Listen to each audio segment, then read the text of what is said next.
Alright, so here we have the Pana Leica 100 to 400mm f4-6.3 lens. I just got it a few days ago, 2 days ago I think.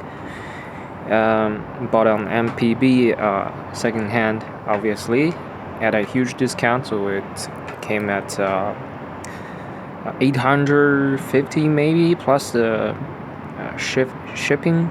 It's 900. Paid a little bit extra for the shipping to get it arrived earlier.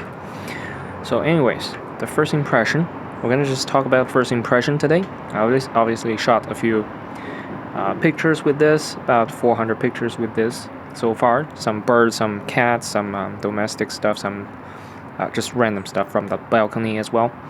I'm gonna show you a little bit of sample. And first impression is obviously that is a solid build.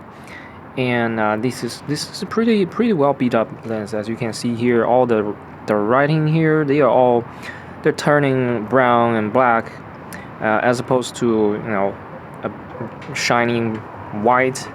If you can see this, the logo of Lumix is white, and these letterings, they're turning brown because how heavy it's being used. You can really see the sign of usage of this lens. As you can see here, these are metal. The paint job is worn off.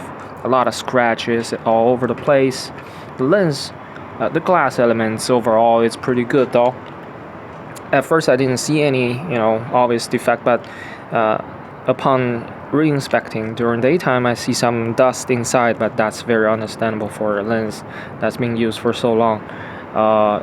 And it probably doesn't affect image quality because when you use this kind of lens, you're probably gonna use it wide open aperture, and at wide open aperture, usually you don't see the dust on the lens element.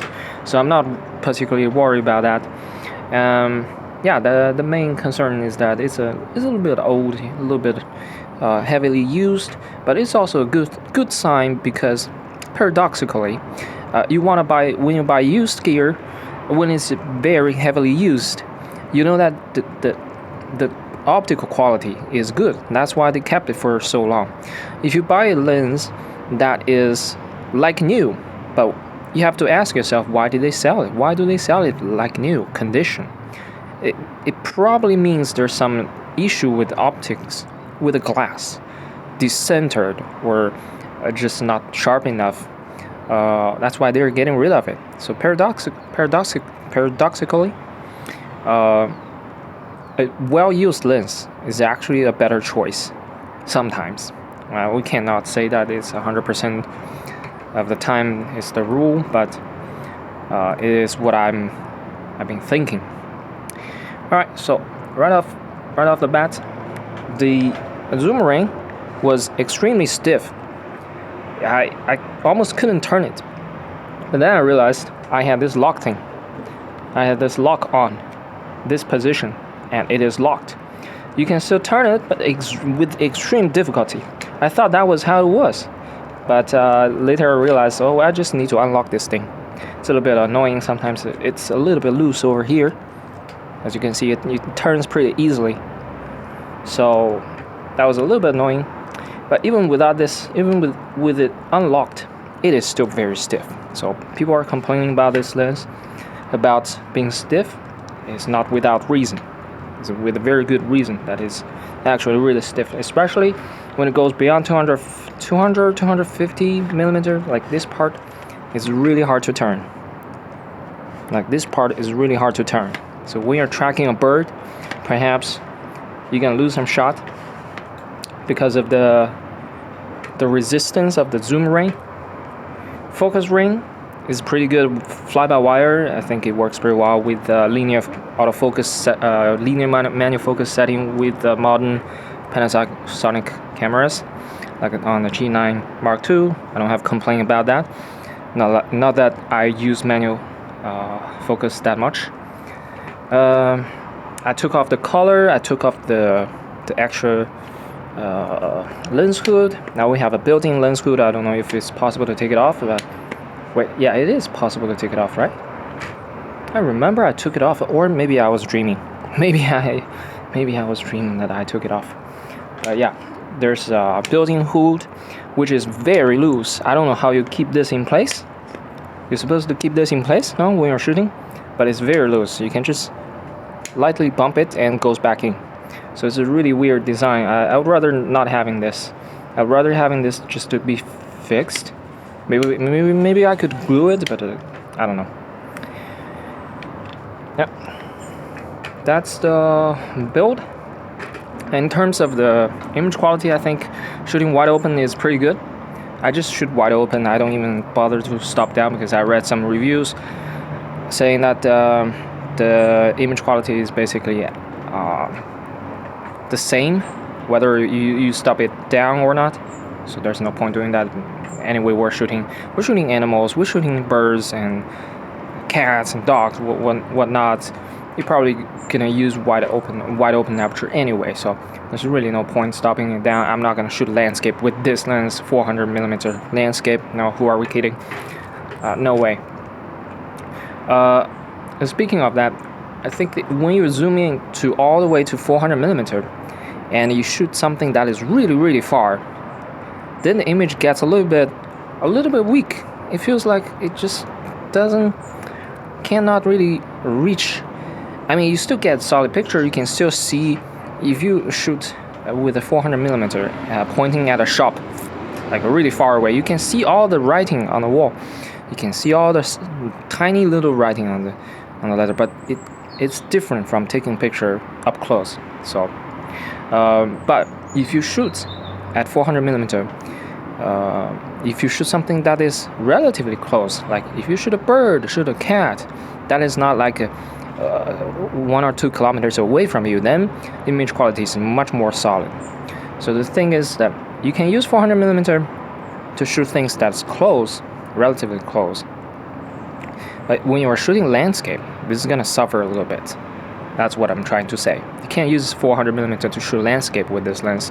Image quality is just not gonna be as good as you could imagine. But other than that, I think the image quality is really solid. That especially at 100mm, it's really sharp, wide open. And yeah, I can't find any real problem with the image quality, because I do expect it to get a little bit softer at 400mm wide open. It is very understandable. Plus, I'm still just at the first stage of testing. It's just first 2 days. I cannot conclusively say that is sharp or not. We're gonna go through a lot of tests, and we're gonna do a full review of this baby. And yeah, that's the plan. We're gonna get the review of the Pana Leica A218 out, which is the lens I'm shooting with right now. I'm gonna review this lens. I got enough sample. I got 700 sample pictures. It's gonna be very difficult to select what to keep and what to get rid of for the review video.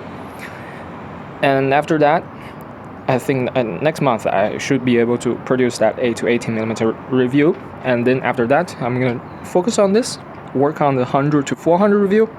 I'm gonna have to shoot a lot of stuff though.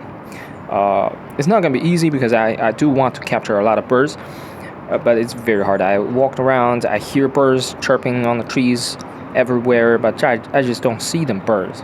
I just can't see the birds. How do you shoot birds? It's very difficult. It takes skill, I guess. You need to learn how to track the birds. I can't see them.